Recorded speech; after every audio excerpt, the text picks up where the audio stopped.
Identifying your ideal customer profile is one of the most crucial things you need to do to succeed with growing your B2B SaaS startup. The reason behind it is because you can spend years reaching out to the wrong audiences and as a result waste tens, if not hundreds of thousands of dollars going into completely wrong markets in which you were sort of destined to fail from scratch. That's why it's important to do scientific testing and figure out how to actually find out your ideal customer profile or the best buyer persona.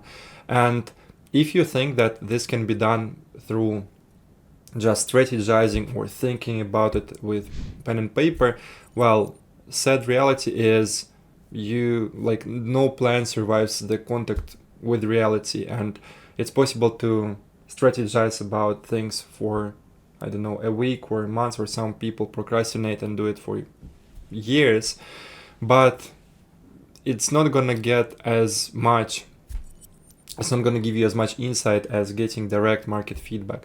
And that's why after bringing over 1,500 product demos for different B2B SaaS startups, which generated millions in sales, believe that the best approach to finding ICP is through doing testing and through finding the real market research. Here are some common mistakes people make when trying to do this themselves in the first attempt. Is they do everything on a very small sample size, because, for example, initially you would think that, to find my ICP, I just reach out to 50 people from each group, and whoever replies to me most is going to be my ICP. Well, unfortunately, it's not as straightforward. And another issue here is the actual sample sizes need to be a bit larger than that. If you're getting replies from one group more than from the other, it doesn't mean that they are your ideal customers, because you need to be evaluating, okay, where are you getting the most sales? And once you get to sales and comparison across channels, then you need to dig deeper and figure out this sort of the hidden metric, as I refer to it, is understanding, okay, what is the retention and churn behind these customers that you converted. Because imagine two scenarios, and I've had this similar situation happen with one of my clients.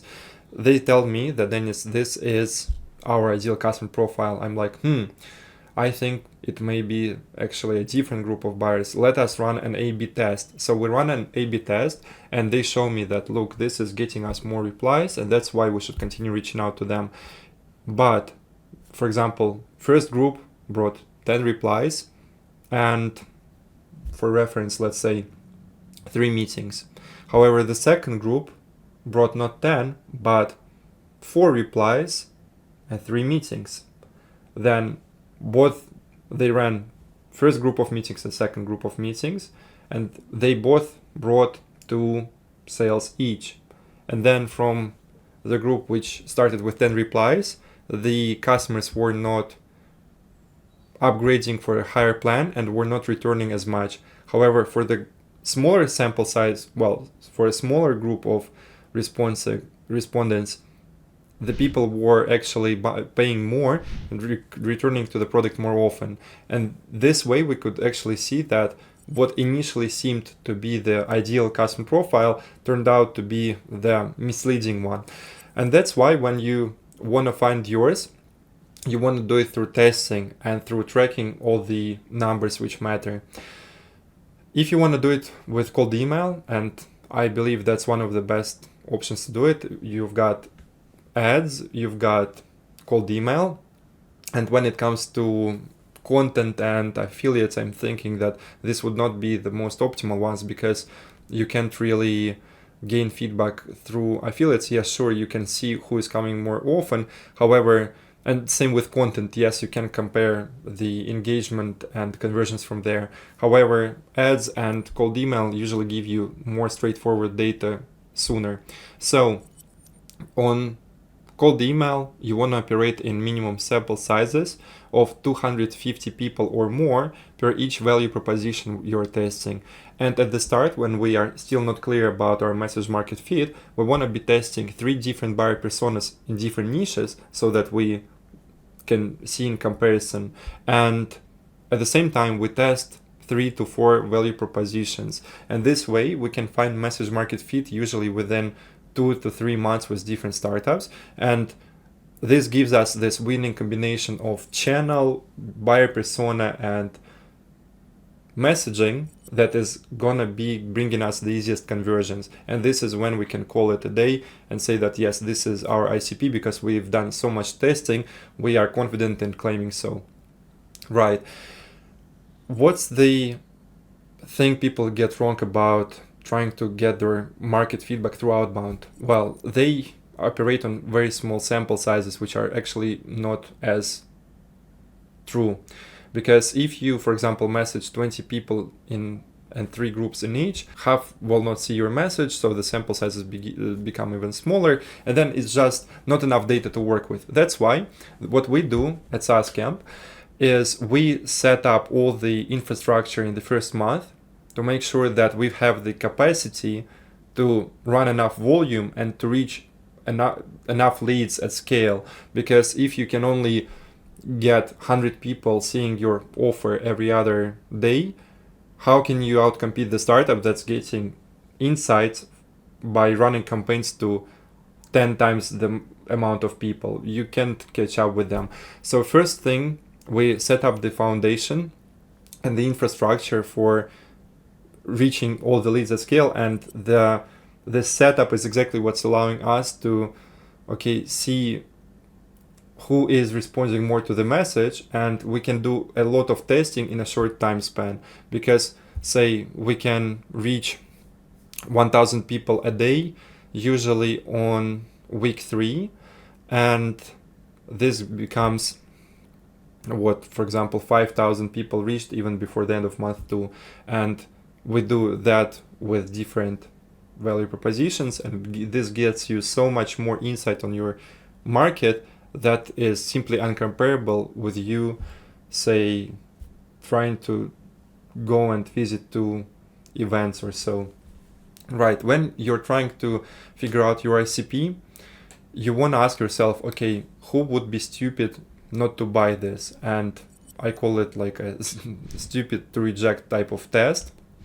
Because if you are thinking, okay, these are 10 groups of people I can reach out to and sell my product, you want to ask yourself, okay, out of all those, who would be stupid to reject my value proposition or my offer to them? Then you can shortlist that, and then you run your campaigns to this shortlist that you end up with.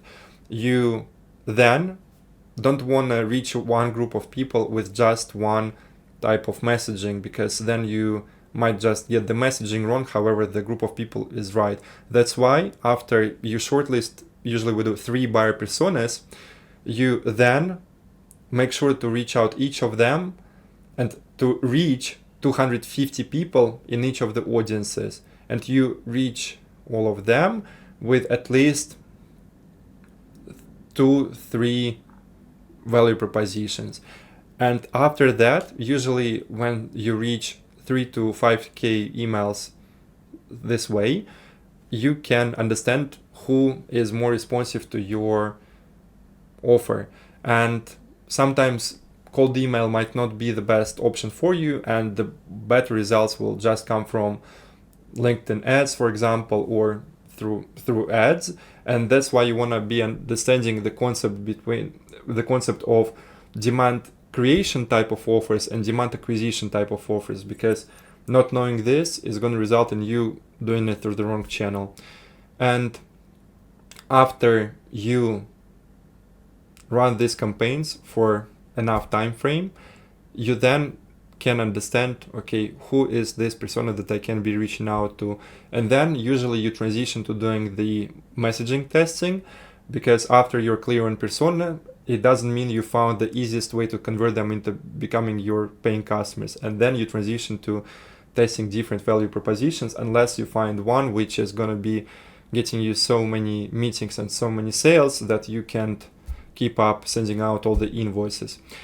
If you wanna get help with setting all this up and you don't have years to figure this out on your own, just drop me a message, because at SaaS Camp I've done this over 100 times for different startups, and we got a step-by-step process for setting this up, have all the checklists, all the guidelines on how to make sure that your infrastructure can get you enough testing volume and can get you a clear idea on your message market fit in the shortest time frame possible, because no one wants to spend 2 to 10 years going around different channels and jumping things too soon. Make sure that you test different buyer personas before sticking to one, because the only true way you find it out is not with a pen and paper, but by doing testing correctly. You want to test different messages, and after this is done, you then can claim that you found your ideal customer profile. Appreciate you watching this, and see you in the next one.